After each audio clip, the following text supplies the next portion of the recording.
दोस्तों, जल ही जीवन है, लेकिन ये हर मामलों में सही नहीं होता। जल हमारे लिए जीवन जरूर है, लेकिन अगर जल का हम युक्तिपूर्वक प्रयोग नहीं करते तो जीवन देने की बजाय बहुत से रोगों को जन्म देता है। और ये हम नहीं कह रहे, हमारे आयुर्वेद शास्त्र में सदियों से ऐसी परंपरा है और ऐसी बातें लिखी गई हैं आचार्यों के द्वारा कि जल का प्रयोग आपको बहुत ही युक्तिपूर्वक करना चाहिए। यानी कि अलग अलग परिस्थितियों में जल की मात्रा और जल यानी कि ठंडा पीना चाहिए या गर्म पीना चाहिए, ये बहुत सी चीज़ों पर निर्भर करता है।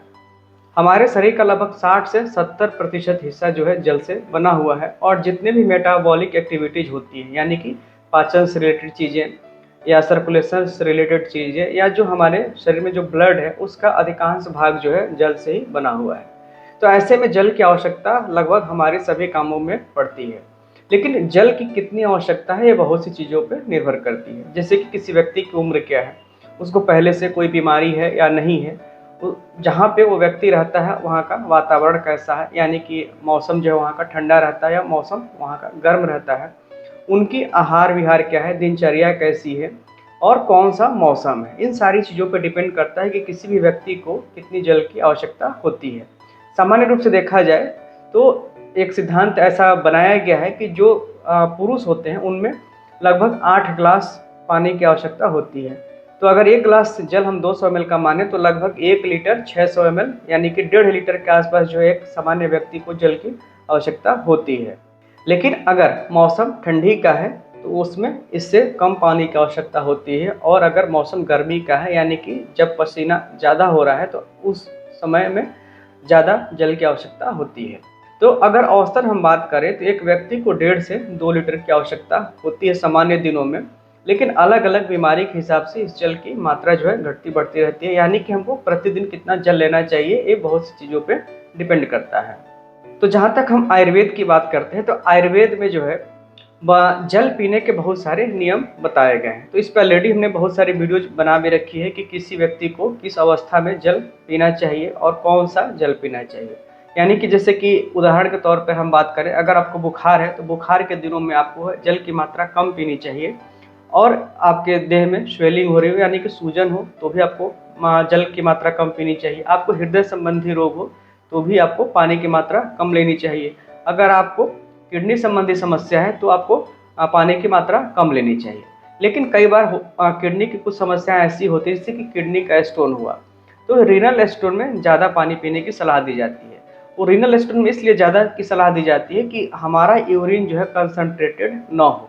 जितना ज़्यादा यूरिन डाइल्यूट रहेगा उतने पथरी बनने की संभावना जो है कम रहेगी। लेकिन अगर आपको सीकेडी यानी कि क्रोनिक किडनी फेल्योर की कंडीशन है तो इसमें चूंकि यूरिन का फॉर्मेशन बहुत ही कम होता है, और यूरिन का फॉर्मेशन कम होने के बाद अगर आप पानी ज़्यादा पीते हैं तो वो पानी आपके शरीर में कहीं ना कहीं इकट्ठा होता रहेगा। और ऐसे व्यक्तियों में हमने देखा है कि सूजन जो है ज़्यादा होने लगती है।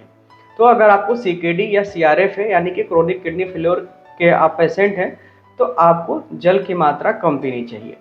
कितनी कम पीनी चाहिए? जैसे कि हमने बताया कि सामान्य दिनों में और सामान्य व्यक्ति में 1.5 से 2 लीटर जल की आवश्यकता होती है। लेकिन अगर आपकी किडनी ठीक काम नहीं कर रही, आप सीआरएफ के पेशेंट हैं, तो आपको जो है इससे कम मात्रा यानी कि 1.5 लीटर से कम, या हम औसतन कहें तो आपको 1 लीटर से कम पानी का सेवन प्रतिदिन करना चाहिए।